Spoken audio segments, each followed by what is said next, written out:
Anorexia and eating disorders like that are under the umbrella of obsessive compulsive disorder. So there's a real obsession around food. There's an obsession with how much food I don't take in. There's an obsession perhaps with how much I exercise. There's an obsession with how many times I weigh myself.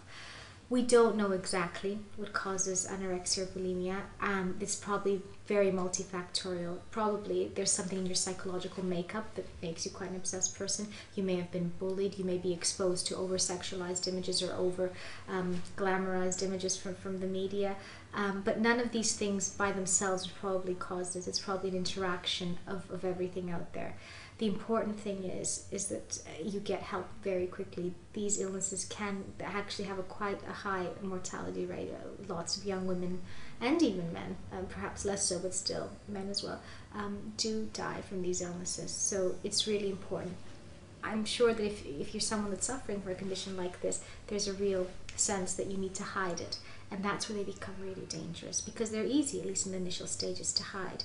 And by the time you get help, sometimes it's gone so far down the line that it takes a lot more to get back to normal. So it's all about trying to get help as soon as possible and trying to get the right help. If you're anorexic or bulimic, you'll have an extreme fear of putting on weight or being fat. This obsession with food starts to take over your life and puts your health under serious risk. Whether it be because you starve yourself and become completely malnourished, or you binge eat, then relieve your guilt by making yourself sick and having laxatives, this puts your life under serious risk. Some of the signs to look out for someone in your family that is anorexic is look for them being kind of very particular around how they prepare food. Look at them if they're trying to eat food on their own, if they're insisting that they eat it at a certain time or just by themselves. Focus on things like very baggy clothing. If all of a sudden your child is wearing extremely baggy clothing, they may be trying to hide the way they look. If there's a real compulsion around exercising perhaps, or checking in mirrors, all of these things may be indicative, not always, but may be indicative of an eating disorder. Anorexia is often common in young girls as they watch TV and read magazines which promote the idea that thin is attractive.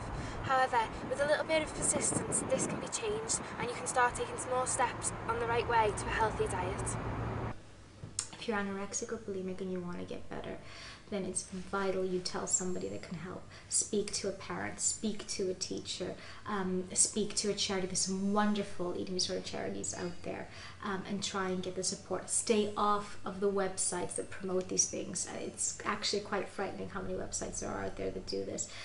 Stay away from situations that you feel pressurized to do this in. So many young women feel pressurized because of the worlds they live in, whether it's modeling or ballet or even certain girls' schools. There's this real sense that of one-upmanship with thinning. If these things are making you feel like that, then it's important to stay away from these situations or get some help in order to withdraw from them.